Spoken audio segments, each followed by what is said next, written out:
que está acontecendo com o clima no nosso estado? Bom, o que está acontecendo com o clima em Goiás e em outros estados também, em outras regiões do Brasil, é que realmente há uma mudança. Além de nós estarmos num período de temperaturas muito altas e que vai continuar, a previsão é essa, que os próximos anos terão novos recordes de temperatura, que esse ano é o ano mais quente desde que se mede a temperatura na Terra, né? Então, você tem essa questão geral e tem uma questão específica, que é o seguinte: o desmatamento na região do Cerrado tem sofrido muito com o desmatamento na Amazônia, porque com o desmatamento na Amazônia se reduzem as camadas de nuvens, as camadas que trazem elementos que fazem baixar a temperatura aqui na região. O desmatamento do Cerrado, como o da Amazônia, tem impactos idênticos ou um é mais representativo? O do Cerrado, o Cerrado já levou à perda, não apenas o clima, mas a questão da atividade econômica também. O Cerrado já perdeu 52% da vegetação dele, né? E a Amazônia continua num processo de queda. O ano passado, por exemplo, só no ano passado ela perdeu 5 mil quilômetros quadrados. Embora tenha havido várias campanhas e nesses últimos anos tenha havido reduções grandes do desmatamento na Amazônia.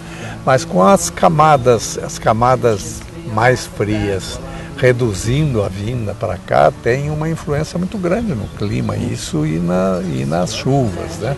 Nós estamos aí com várias questões complicadas, por exemplo, essa da redução da água que o Cerrado manda para as 3 grandes bacias brasileiras. Manda para a bacia do São Francisco, para a bacia do Araguaia e para a bacia do Paraná. E está diminuindo essa água, né? Nós temos noticiado com frequência que alguns rios estão secando. Por exemplo, na cidade de Goiás, Bacalhau, Pedro do Vico, o Rio do Ouro, perto de Porangatu. Será que essa tendência pode se tornar cada vez mais dramática a continuar essa situação climática que nós estamos vivendo? Pode, porque além da grande questão geral, que é do clima no Brasil, clima no mundo, tem a seguinte questão: com essa mudança toda, né, e com o desmatamento, a água se infiltra muito no solo, muito menos no solo do Cerrado, porque ela vai sendo pisada, então ela vai fechando, ela vai se impermeabilizando. Então a água das chuvas vai embora. E não se acumula no subsolo do Cerrado como acontecia, né? Então isso também explica essa redução da água para as outras grandes bacias.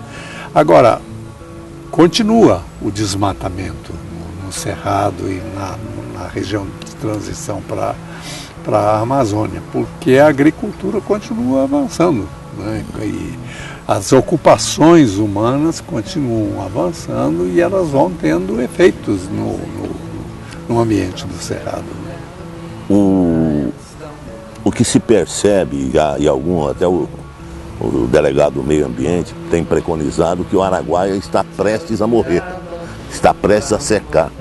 Pelo seu conhecimento, você acha que essa perspectiva esboçada agora pode se concretizar efetivamente diante dos próximos 10 anos, assim? 10 anos eu não creio, mas que o Araguaia está sofrendo, está sofrendo. Agora, até onde vai esse sofrimento, até onde ele resiste, é difícil prever. Vai depender disso, vai depender da temperatura, vai depender do nível de chuva, vai depender do nível de ocupação do solo. E você falava também do impacto das queimadas no nosso território também, né? Eu estava até com um número anotado aqui, por exemplo, de queimadas. Este ano, por exemplo, é o ano recorde de queimadas no Brasil, né? E isso vai continuar. São 1.600 e tantas queimadas, acho que 1.690 ao longo de um ano, né? E isso continua. E o Tocantins está entre os estados que mais tem queimada. Também mais tem queimada, né?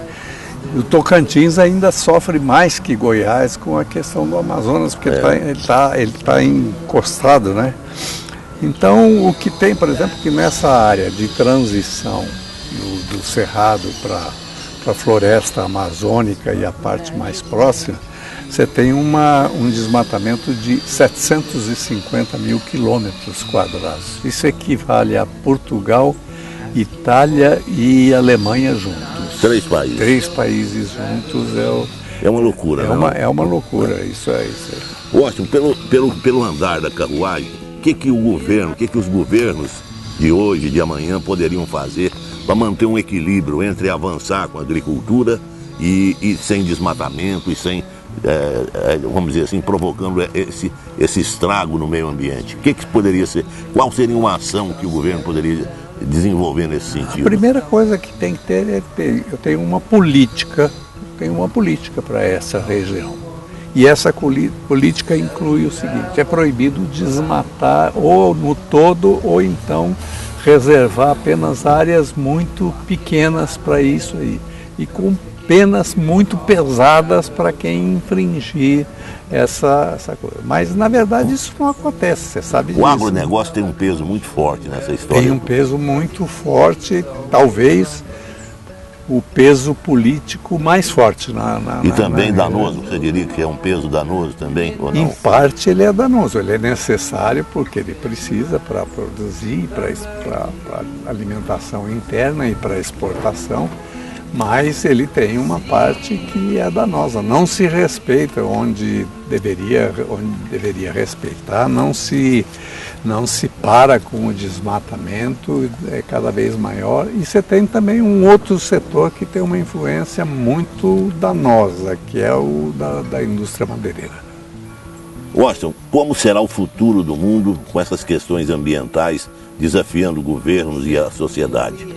Creio que se não houver mudanças fundas no comportamento das pessoas e dos países, vai ser muito difícil, mas muito difícil, porque nós estamos vendo, está acontecendo debaixo dos nossos pés e dos nossos olhos, né? Os rios secando, a temperatura aumentando, todas essas questões muito, muito fortes.